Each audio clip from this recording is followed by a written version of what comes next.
कई बार लगता है ये साक्षात हो रहा है। हनुमान जी सीता जी की खबर लेके मेरे राम जी के पास चलेंगे। जब सीता जी के पास अंगूठी लेकर के आए थे, यहाँ तक की गाथा कल आप लोगों ने दर्शन किया। किसी कवि ने कहा है, बोलता हूँ, पहुंचे लंका जिस घड़ी पवन पुत्र हनुमान, और देखी कुंद्रिका जानकी, और बहुत हुई हैरान। देखी कुंद्रिका जानकी, मां बहुत हुई बहुत हैरान। समझ में इनकी कथा हनुमान ने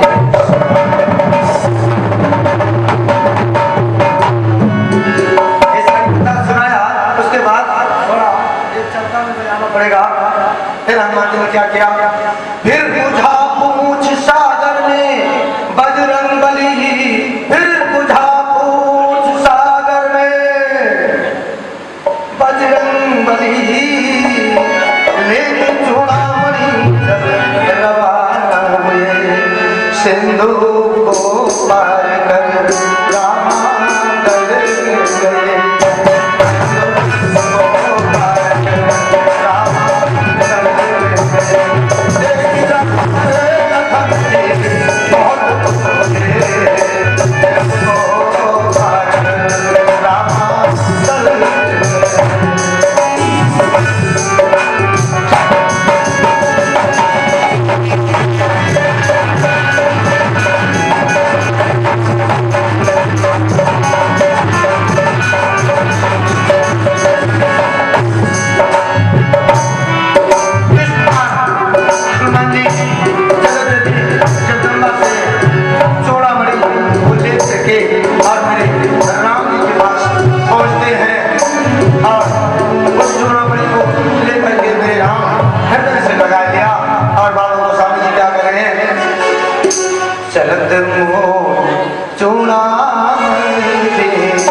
मेरे राम जी पूछ रहे हैं कि भैया हनुमान मसला हो, सीता जी ने मेरे लिए कुछ संदेशा कहा है क्या?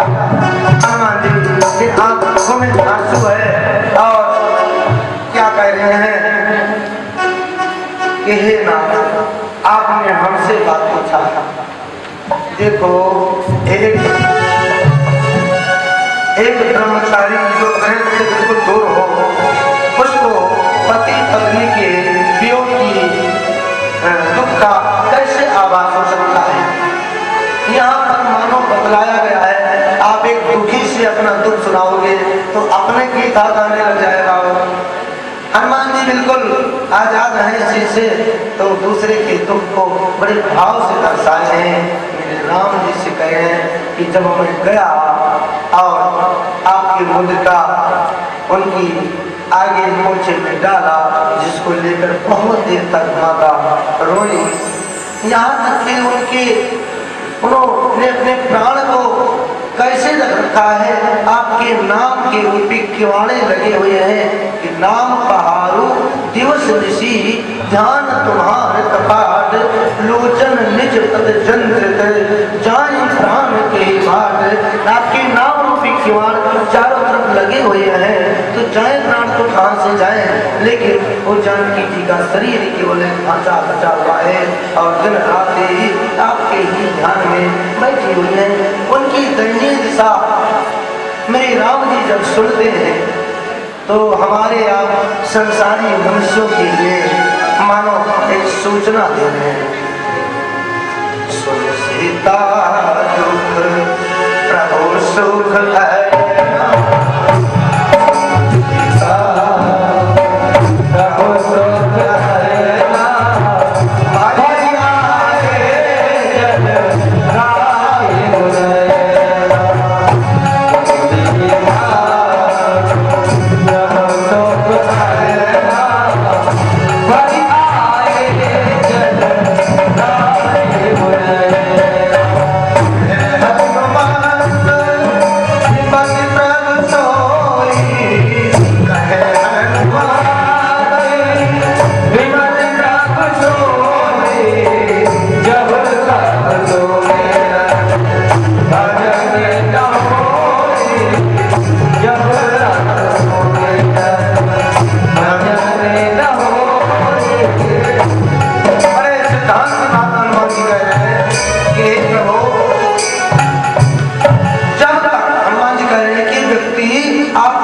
जन राय मुरैना, अशोक वाटिका में थी और बहुत ज्यादा दुख था, इतना कि बर्दाश्त होने को नहीं। उन्होंने चिता बना के तैयार किया और अशोक के वृक्ष से कह रहे हैं कि एक पत्ता अग्नि के रूप में तुम डाल दे और मैं इसे अपने शरीर का त्याग कर दूं। उसी समय मेरे बाबा हनुमान ने अंगूठी गिराया है और गिराने के पश्चात तुरंत हनुमान जी राम जी की कथा गाने लगे हैं। रामचंद्र कुल पर मेरा रामचंद्र गोले बरने लागा, सीता कर दो तुम्हारा, सीता कर दो तुम्हारा। सीता जी के हृदय के अंदर दुख था, राम जी की कथा जैसे सुना जैसे एकदम से बन गया। पति के वियोग जैसे दुख सीता जी का दूर हो सकता है मेरे भाइयों, तो हमारे आपके जीवन में कैसे भी दुख क्यों न हो, आप राम कथा का सहारा ले तो एकदम से दूर होगा, उसमें कोई प्रकार की शंका नहीं है। इधर भगवान सारी कथा सुनी है जिस प्रकार हनुमान जी ने लंका को जलाया। आप सब सुंदरकांड के बड़े ही प्रमुख ज्ञानवान हो, 60 कोयल में सुंदरकांड है। हनुमान जी जब लंका जलाने गए तो आप जानते हैं सोने में आग लगाई जाए तो सोना काला नहीं पड़ता है और उसमें चमक आती है। हरि प्रेरित थे अवसर चले मरुत 49 अट्टहास परिगर जान कपि बड़े लाग आकाश। हनुमान जी तो आकाश में पहुंच गए और चारों तरफ आग फैल नहीं रही थी तो भगवान ने थोड़ा आगे दे दिया मरुदगणों को, 49 प्रकार की हवा चलने लगी, जल्दी फैल जाए आग। चारों तरफ आग तो फैली थी, उस समय लंका खूब धाए धाए जल रही थी, लेकिन हनुमान जी जलाए जलाए के घूम रहे थे और जब घूम के देखते थे तो लंका चमक रही थी। शत्रु का महल चमक रहा हो ये हनुमान जी को अच्छा नहीं लगा और वहां से नीचे की तरफ आए। एक रास्ता जा रहा था रावण के मकान अंदर, रावण भी घसघस बनवा रखा था और यहाँ के मंत्रों में कई लोग से सामान रखने के लिए बेसमेंट के अंदर रावण शनि देव को उल्टा लटका रखा था। रावण काल को बांध रखा था, जो मौत होती है उसको चारपाई में बांध रखा था। 49 हवा को बांध रखा था क्योंकि लंका बहुत बड़ी थी, 400 कोस की। अगर सफाई वाले कर्मचारी झाड़ू लगाने वाले तो अगर 1000 भी हो जाओ तो थक जाते थे, उनको थोड़ी देर के लिए खोल देता था, ऐसी हवा चलती थी, सब झाड़ू लगा के और समुद्र में डाल देते थे, फिर बांध देता था। ये सब उसके अधीन में थे।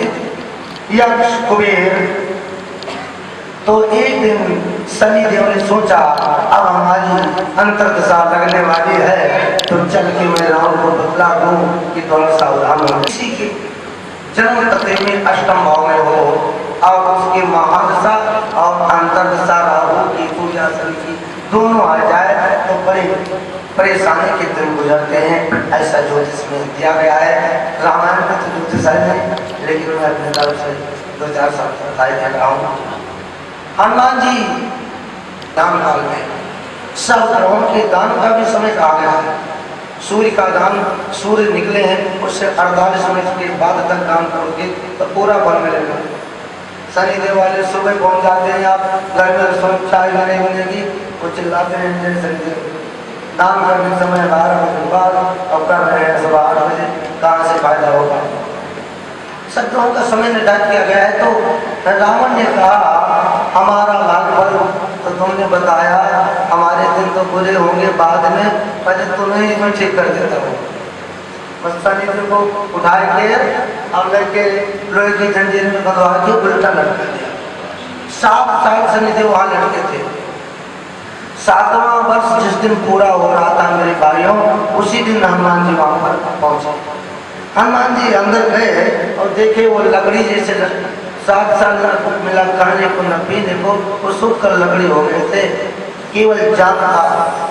बोले भाई तुम दोनों यहाँ लटके हो, यहाँ पर लटकाए गए हैं भाई, यहाँ से हमें किसी तरह मत करो महाराज, जो आप कहोगे मैं वही मानूंगा।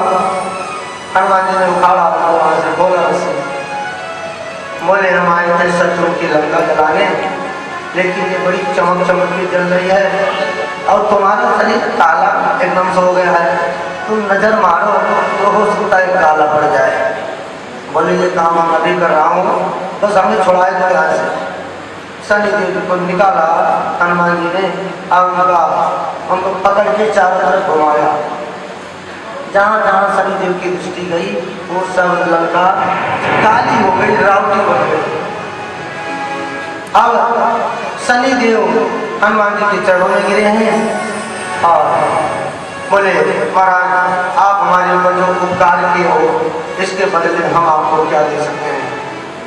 हनुमान जी ने कहा कि और तो मुझे कुछ चाहिए नहीं, तुम बड़े न्याय मेरे देवता हो, लेकिन जो वक्त हमारे राम जी का नाम अगर लेता होगा उसके पास तुम भूल के मत जाना, उसके ऊपर दया मत करना, बस इतना हनुमान जी ने कहा।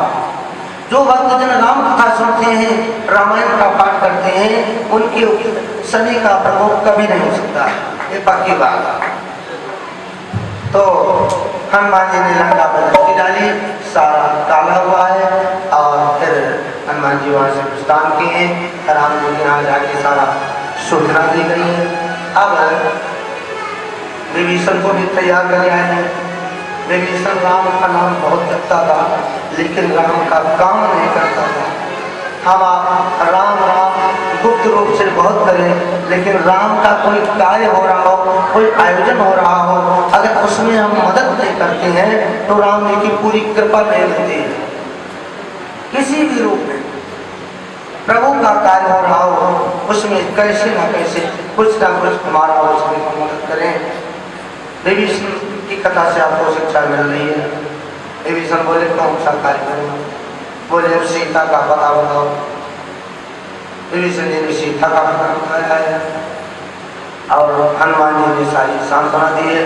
विभीषण भी आए हैं भगवान के पास शरणागति। विभीषण की हृदय के अंदर था भाव कि ये कैसे कैसे शत्रु मरे, मैं यहाँ का राजा बनूं। राम जी ने जाते ही राम के रखते सारा राम जी इसके अंदर उनकी भाव जाना और राज्य किया। अगर आपके अंदर कोई भावना है कि हमको ये वस्तु मिले, ये भावना लेके आपने कथा सुना तो वो वस्तु आपको अवश्य मिलेगी। अगर आपके अंदर कोई कामना नहीं है, निष्काम भाव से राम कथा सुन रहे हो, तो जिस चीज का अभाव होगा आपके पास, कहीं ना कहीं कैसे ना कैसे किसी रूप में उसकी पूर्ति मेरे राम अवश्य करेंगे। सकल कामना दातार कही गई है रामायण, सब कामना को देने वाली। अब पूरी टीम जो है बानर की और ऋषियों की, ये सब राम जी की कहने के अनुसार तैयार हो रही है। कहते पदुम 18 जो तब बंदर। राम जी की जो सेना चली है, सेनापति के केवल सेनापति 18 पदुम थे बानरों के। कहते हैं पदम लास्ट गिनती कही गई है 18 पदम जिसकी सेनापति हो तो सेना की आंकड़ा लगाना तो बड़ा ही मुश्किल है। कैसे समुद्र 400 कोस लांघा जाए। प्रभु तुम्हार कुल गुरु जलद कहिए विचार कहो। आपके कुल गुरु हैं समुद्र, तो एक बार इनसे सलाह ले लिया जाए। विभीषण ने भगवान को इशारा किया है। भगवान मत का भाव देखते हैं। पुल निर्माण कैसे हो। विश्वकर्मा के 2 पुत्र हैं जिनका नाम है नल और नील। ये विश्वकर्मा के पुत्र हैं। हनुमान जी की कृपा से इनका भी जन्म हुआ, नहीं तो इनका जन्म नहीं हो सकता था। इनकी जन्म में बड़ी कठिनाइयाँ थी। ये भी हनुमान जी को राम ने आदेश दिया था कि तुम ये कार्य करो जिससे इनका जन्म हो तो आगे हमारे कार्य में मदद कर। नल नील के द्वारा नाथ नील नल कभी भाई ललिका नील बचपने से इन्हें आशीर्वाद है। जिस पद को चुनेंगे वो जन्म तय नहीं लग जाएगा। इस प्रकार नल और नील की सहायता से समुद्र पे पुल बन रहा है। भगवान राम के कार्य में हम आप ये सोच लें कि बड़ा से बड़ा योगदान नहीं दे सकते हैं तो कम से कम वाला भी दे सकते हैं। ये व्यवस्था देख करके जीव तो बहुत से आए थे। लिखा है अन्य 5 रामायण खास खास है। वैसे रामायण 100 कोटि 18 100 करोड़ रामायण है राम जी की कथा। हम लोग तो 2-4-5 रामायण का अध्ययन किया है सिर्फ, लेकिन जो 4-5 रामायण अध्ययन किया गया राधेश्याम वाल्मीकि रामायण और योग वशिष्ठ मानस पीयूष इन सबके सार के अनुसार थोड़ी थोड़ी जो हमको कुछ उसमें से प्रसाद मिला है। कहते हैं कई जीव मदद की हैं। एक जीव होती है गिलहरी, इतनी बड़ी होती है, पूंछ बड़ी लंबी होती है। ये भी राम के कार्य में मदद करना चाह रही है। गंगे समुद्र में नहा लेती हैं, धूल में लौटती हैं और वो रेत ला के उस पत्थरों के बीच में दराज में सीमेंट मसाला भी लगा रही है कि पुल अच्छी तरह बन जाए।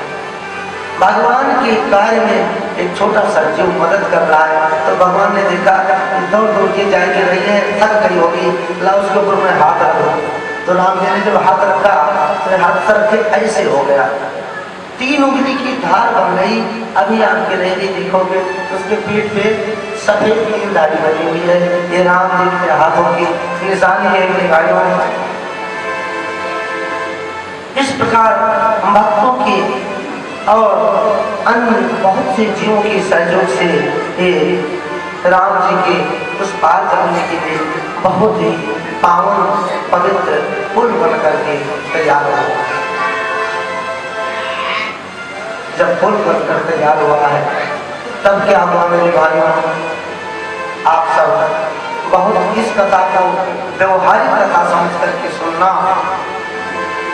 पुल पूरी नदी में नहीं बना था क्योंकि नदी बड़ी गहरी थी। चौड़ा पुल बनाने में ज्यादा मसाला लगता, पतला पुल बना था। और 18 कदम सेनापति हैं, इतने उनके गार्ड हैं सेना के, तो सब उस पर जा नहीं सकते थे। तो 8 लाख जल थल सब जाना, 8 लाख प्रकार के जीव नदी के अंदर होते हैं। वो सब जीव राम जी के दर्शन के लिए पानी के लेवल पर आ गए। बड़े बड़े कछुआ, बड़े बड़े मेंढक पानी के ऊपर आ गए और इतना सट करके आए कि पूरी नदी में पुल बन गया। तो कुछ जीव, कुछ लोग तो पुल पे चल रहे हैं और कुछ उनके ऊपर चढ़ के जा रहे हैं। पूरा नदी ही पुल बन गया। बोलो श्याम श्री रामचंद्र भगवान की जय। भगवान का दर्शन करते हुए और वो पुल का निर्माण हुआ है। कहते सकल सुंदर रघुनायक गुणगान, सागर सुनई की तरह धवल सिंधु बिना जल यान। जलयान कहते हैं समुद्री जहाज को, स्टीमर को। जो व्यक्ति इस कथा को सुनता है तो बिना स्टीमर के समुद्र के उस पार उतरा। वहां पर कोई साधन की आवश्यकता नहीं है। जैसे जीव ने पुल बनाए के सेना उस पार किया था, ऐसे आप भी भवसागर के पास पहुंचोगे तो उस पार जाने के लिए ये साबुत आपके पास रहेगा और इसमें किसी प्रकार का शंका नहीं होना चाहिए। बाबा गोस्वामी जी यहाँ पर सुंदर कांड बयान कर रहे हैं। अब लंका कांड प्रवेश हो रही है। लंका कांड में 121 दोहे हैं, उसके बाद उत्तर कांड में 131 दोहे हैं। इन पूरा इनकी तैयारी करते हुए इनका अनुसार कथा हम आप सुनेंगे। आज कथा का समय थोड़ा बदल दिया गया, इसलिए जो कल नहीं आए थे वो अपने पुराने टाइम पे आएंगे। वो जो समय बचेगा वो भी सुन लेंगे। अब हम लोग कई चुके हैं तो समय पर कथा चलने है। ढाई बजा है और 4:30 पौने 5 तक भगवान की कथा होगी। 5 बजे तक आरती पूजन करके और आप सबको यहाँ से फ्री कर दिया जाएगा। अब मेरे राम जी का हृदय कह रहा है कि नदी के इस पार आए गए हैं तो अब हम क्यों ना अपने बाबा का थोड़ा पूजा कर लें। रुद्राभिषेक करने की इच्छा हो रही है मेरे राम की। ये जलद बड़ा अगम और अपार है। मैं यहाँ पर शिव जी की स्थापना करना चाहता हूँ। हे वानरों, चारों तरफ जाओ और कहीं से सुंदर ऐसा शिला लेके आओ जो शिव जी के रूप में स्थापित कर दे, जो मेरे जाने के बाद भी मनुष्य उसकी पूजा करें। इस संसार में उनका भी उद्धार हो। राम जी अपने हाथ से उस मंदिर का निर्माण किए हैं। सेत बंध रामेश्वर, वो स्थान आज भी बड़ा पावन और पवित्र है। मेरे भाइयों, शंकर विमुख भगत चाहे मोही सो नारकी मूढ़ गति होती।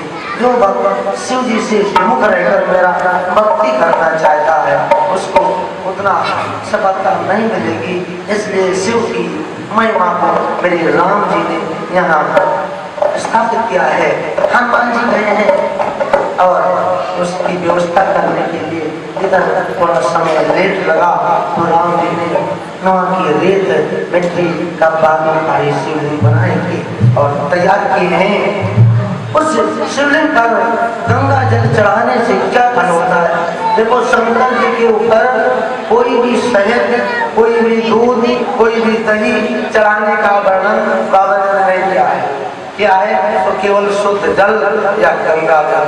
राम जी अपने मुख से कह रहे हैं और मैं आपको सुना रहा हूँ। जो गंगा जल आनी चढ़ाए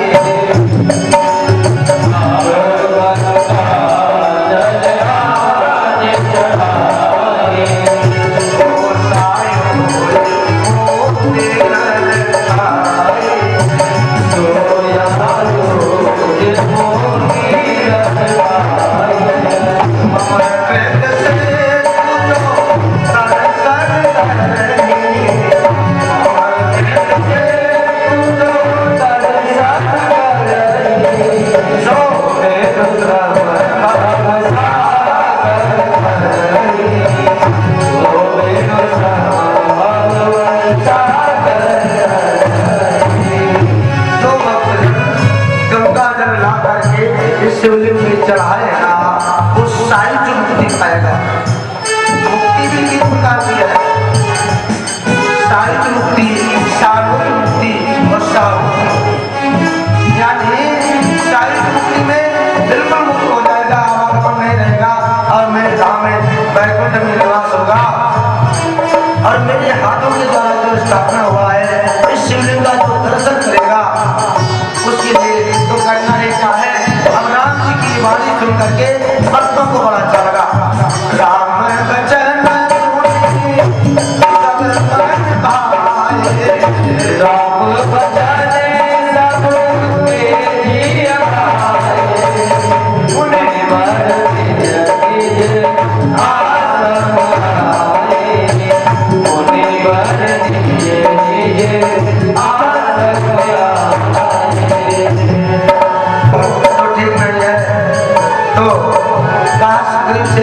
सारी कोई व्यवस्था करो। विभीषण ने कहा कि हमें मेरे भाई को बुलवा लेते तो शंकर जी के जो है पूजा बड़े ढंग से कराता हो। राम जी कह रहे आ जाएगा क्या? बोले जरूर। विभीषण को विश्वास है। राम जी ने कहा अगर आ जाए तो उन्हें बुलवा लो। रावण को सूचना मिली है कि राम रुद्राभिषेक करना चाहे